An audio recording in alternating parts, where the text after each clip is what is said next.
A incumbência final dada aos discípulos. Mateus capítulo 28, versículos 11 a 20. E indo elas, eis que alguns da guarda foram à cidade e contaram aos principais sacerdotes tudo o que sucedera. Reunindo-se eles em conselho com os anciãos, deram grande soma de dinheiro aos soldados, recomendando-lhes que dissessem: vieram de noite os discípulos dele e o roubaram enquanto dormíamos.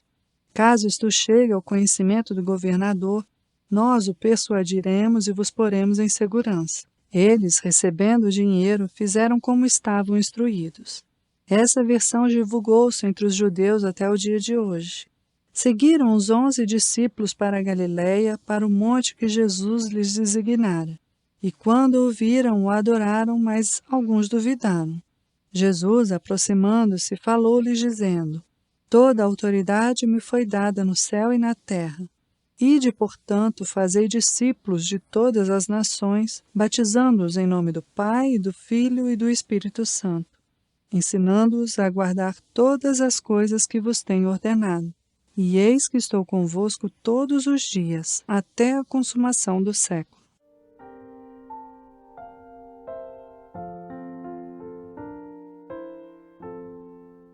Esses versículos formam a conclusão do Evangelho de Mateus. Começam mostrando-nos que, em grande medida, o preconceito cego prejudica o crente, antes que ele creia na verdade pura.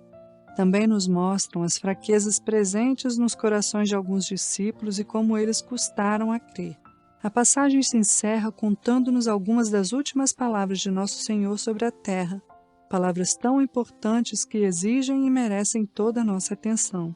Em primeiro lugar, devemos observar a honra conferida por Deus ao nosso Senhor Jesus Cristo. Nosso Senhor diz, abre aspas, toda a autoridade me foi dada no céu e na terra, fecha aspas. Essa também é uma verdade declarada por Paulo aos Filipenses, abre aspas. Deus o exaltou sobremaneira e lhe deu o nome que está acima de todo nome, fecha aspas. Filipenses 2:9. Essa é uma verdade que, em hipótese alguma, contradiz a verdadeira noção da divindade de Cristo, conforme alguns, por ignorância, têm imaginado. Trata-se simplesmente de uma declaração de que, nos conselhos da Trindade eterna, Jesus, o Filho do Homem, é designado herdeiro de todas as coisas e mediador entre Deus e os homens, e de que a ele cabe a salvação de todos os que são salvos.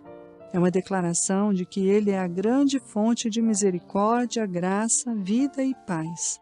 Foi por causa dessa alegria que lhe estava proposta que Ele suportou a cruz. Hebreus 12:2.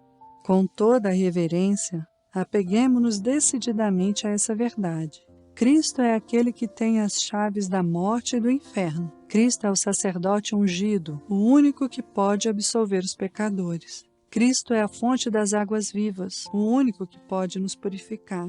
Cristo é o Príncipe e Salvador, o único que pode outorgar arrependimento e remissão de pecados. Nele habita toda a plenitude. Ele é o caminho, a porta, a luz, a vida, o pastor, o altar de refúgio. Aquele que tem o Filho tem a vida, e quem não tem o Filho não tem a vida eterna. Que todos nós nos esforcemos para entender isso. É certo que os homens podem facilmente pensar em termos pequenos demais acerca de Deus Pai e de Deus Espírito Santo. Mas ninguém jamais pensou em termos demasiadamente grandes a respeito de Cristo. Observemos, em segundo lugar, o dever que Jesus incumbiu a seus discípulos. Jesus lhes disse: ide, portanto, e fazei discípulos de todas as nações. Eles não deveriam reter para si mesmos seu conhecimento de Jesus Cristo. Deveriam comunicá-lo a outras pessoas. Não deveriam supor que a salvação fora revelada exclusivamente aos judeus e deviam torná-la conhecida do mundo inteiro. Deveriam esforçar-se para fazer discípulos de todas as nações e anunciar a todos os povos que Cristo havia morrido pelos pecadores. Nunca nos esqueçamos de que essa solene determinação continua ainda em pleno vigor. É dever obrigatório de todo discípulo de Cristo fazer tudo o que seja possível, pessoalmente ou pela oração, para que outras pessoas venham a conhecer Cristo. Se negligenciamos esse dever, onde está a nossa fé? Onde está o nosso amor cristão?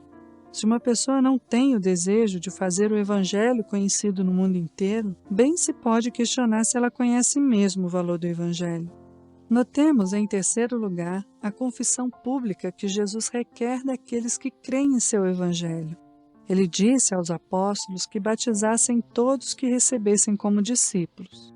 Quando lemos esse mandamento final de Nosso Senhor, é muito difícil entender como os homens podem evitar a conclusão de que o batismo é necessário quando pode ser administrado. Parece impossível explicar o significado dessa passagem como outra coisa que não uma ordenança externa, a ser administrada a todos que se unem à Igreja. Que o batismo externo não é algo absolutamente necessário para a salvação, isso fica claramente demonstrado pelo caso do ladrão penitente que morreu ao lado de Jesus. Ele foi para o paraíso sem ter sido batizado. E que o batismo externo apenas não transmite qualquer benefício espiritual, o caso de Simão, o mago, o demonstra claramente. Embora batizado, ele permanecia no fel de amargura e no laço de iniquidade. Atos 8:23. Porém, a afirmação de que o batismo é uma questão totalmente indiferente e que nem mesmo precisa ser usado, parece algo que não concorda com as palavras de Nosso Senhor nessa passagem. Aqui, a lição prática e clara é a necessidade de uma confissão pública de fé em Cristo. Não basta ser um discípulo secreto. Não devemos nos envergonhar por deixar que os homens vejam de quem somos e a quem servimos. Não devemos comportar-nos como se não gostássemos de ser identificados como crentes. Devemos tomar a nossa cruz e confessar o nosso Mestre perante o mundo. As palavras dele são muito solenes.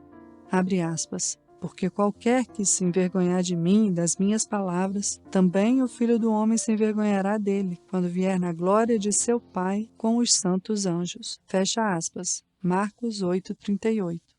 Em quarto lugar, sublinhemos a obediência que Jesus requer de todos que se declaram seus discípulos. Ele disse aos apóstolos que ensinassem os novos discípulos a guardar todas as coisas, tudo o que ele ordenou.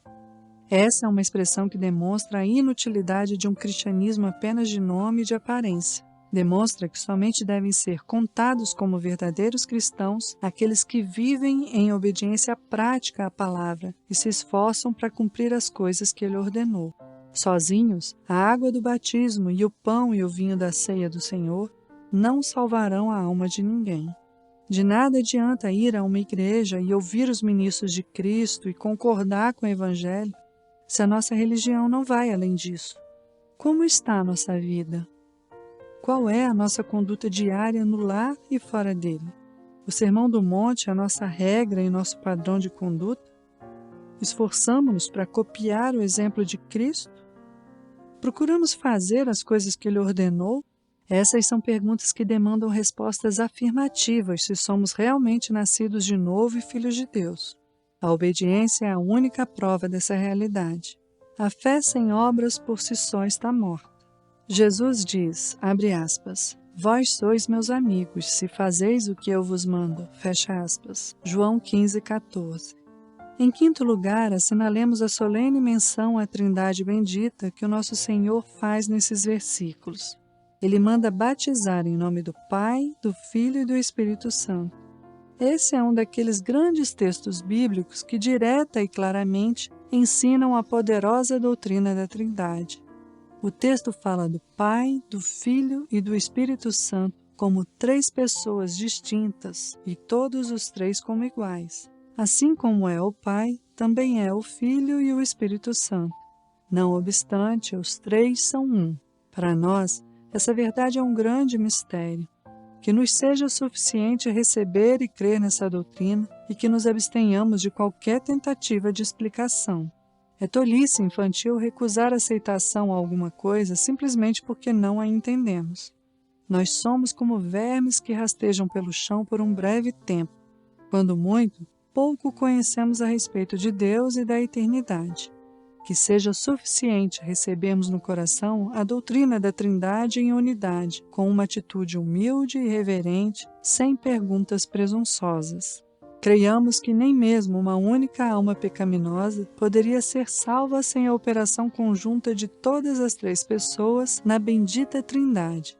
E regozijemo-nos porque Pai, Filho e Espírito Santo que cooperaram para criar o homem, também cooperam para a sua salvação. Convém que paremos por aqui. Podemos receber aquilo que não podemos explicar teoricamente. Finalmente, observemos nesses versículos a graciosa promessa com que Jesus encerra suas palavras. Ele diz aos seus discípulos, abre aspas, estou convosco todos os dias até a consumação do século, fecha aspas. É impossível concebermos palavras mais consoladoras, fortalecedoras, animadoras e santificadoras do que essas. Embora deixados a sós como crianças órfãs em um mundo frio e hostil, os discípulos não deveriam julgar-se abandonados. O Mestre estaria sempre com eles.